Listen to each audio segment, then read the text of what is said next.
Dinas PUPR dan PRKP meyakini dana fiskal tahun anggaran 2023 senilai 20 miliar rupiah lebih akan terserap sesuai deadline waktu pencairan dana fiskal daerah tahap 2 per 24 November 2023 mendatang. Pasalnya, progres fisik tahap pertama per pekan lalu sudah mencapai 90%.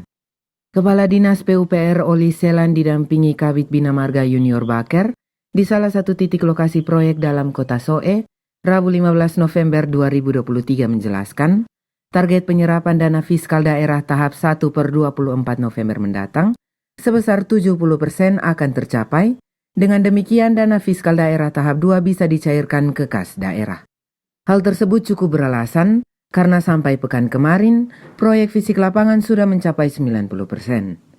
Progres fisik itu terpotret pada proyek pekerjaan ruas jalan OEO Ayo Tupas berkonstruksi hot mix sepanjang 1 km yang dikerjakan kontraktor pelaksana CV Karmel Niki senilai 2,3 miliar rupiah. Berikutnya 10 titik ruas jalan hot mix dalam kota Soe sepanjang 2 km senilai 3,5 miliar rupiah dikerjakan PT Adi Perkasa Mitra Pratama Kupang.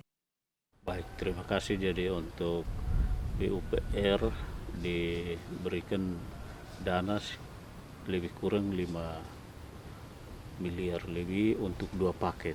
Jadi paket yang pertama itu OEO Ayo Tupas dengan panjang 1 km uang 2,3.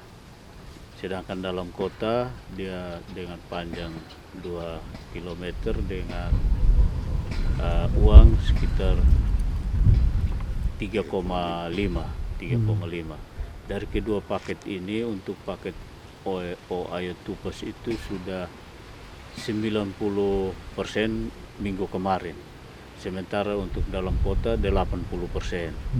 Sehingga untuk tanggal 20 nanti sebagai PA dan nanti PPK itu kita jamin bahwa kita akan capai pada 70%.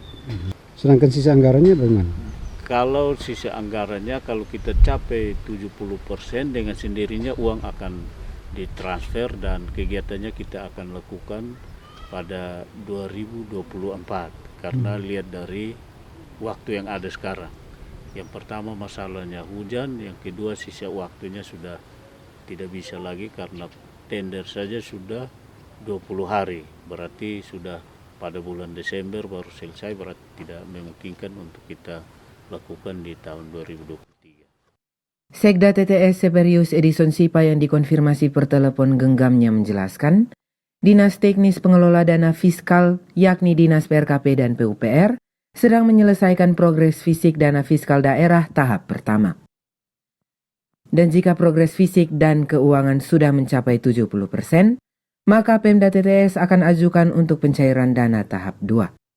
Untuk fiskal itu kita untuk fiskal dukung daerah tertinggal. Kita dapat daerah tertinggal sehingga itu dia sajuk dan situ ada diuntukin infrastruktur. Sehingga itu untuk infrastruktur itu dia ada di PRKP dengan PUPR dan sekarang mereka sudah sementara berproses karena dana fiskal itu 20 miliar lebih sudah ada transfer 50%, 10 miliar lebih sekarang sudah diproses melalui PRKP dengan PUPR untuk kita laporkan kalau sudah mencapai 70% fisik dan keuangannya maka dilaporkan untuk dana 10 miliar turun lagi. Itu batas tanggal 24 November. Iya.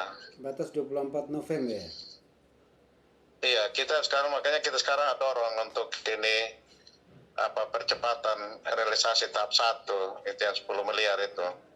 Oke. Saya juga ada alokasi dana fiskal 1,3 miliar di Setda untuk penanganan lampu jalan. Nah, itu ada di PRKP. Kita ada di PRKP. Berarti di Setda tidak ada? Setda tidak ada. Awalnya rencana oleh Setda, tapi itu ada di PRKP. Sehingga itu dan dialihkan ke PRKP. Polcelere KLTV News mewartakan.